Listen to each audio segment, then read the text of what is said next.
The liberal organization, the Roosevelt Institute, has come out with a new study showing that had the Democrats run in 2016 on a platform of economic populism, or if they had discussed the issue of economic populism, they could have won states like Michigan, possibly Wisconsin, Ohio, but they didn't.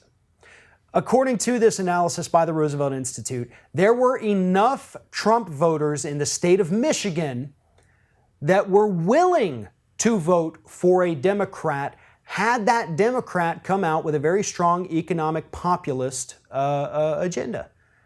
But Hillary Clinton didn't do that.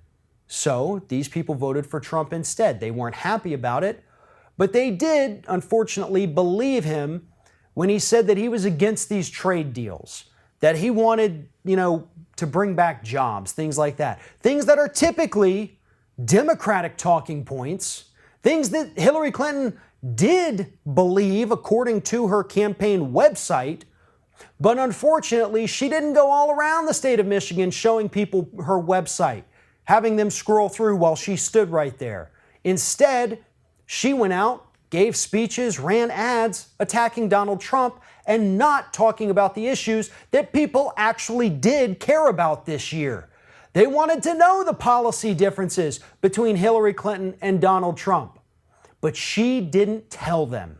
Instead, all we got were her surrogates, her supporters online saying, well, just go to the website. Hey, you know what? I did. I read it. I understood it.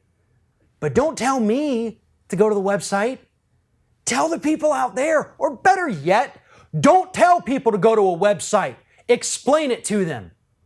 People are not necessarily willing to go out and do the research on their own, so it's your job to explain it.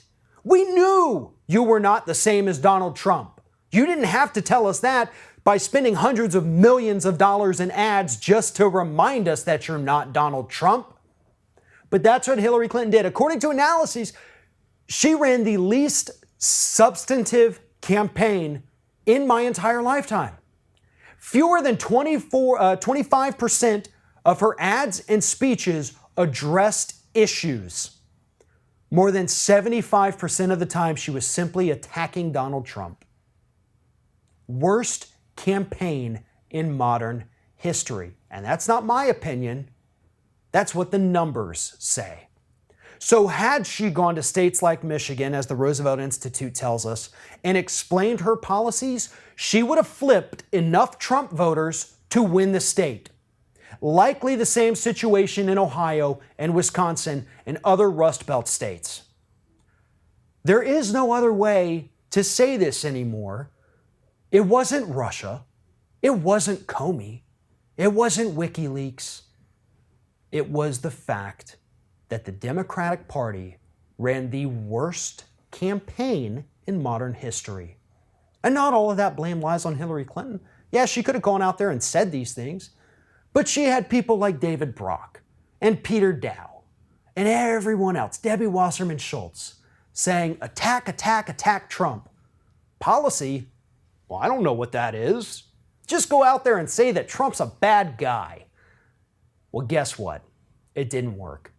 And that's why it's time for people like Brock and Dow to get the hell out.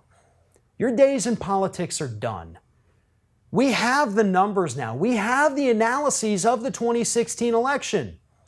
Had Hillary not listened to idiots like you, had she talked policy, she would have won.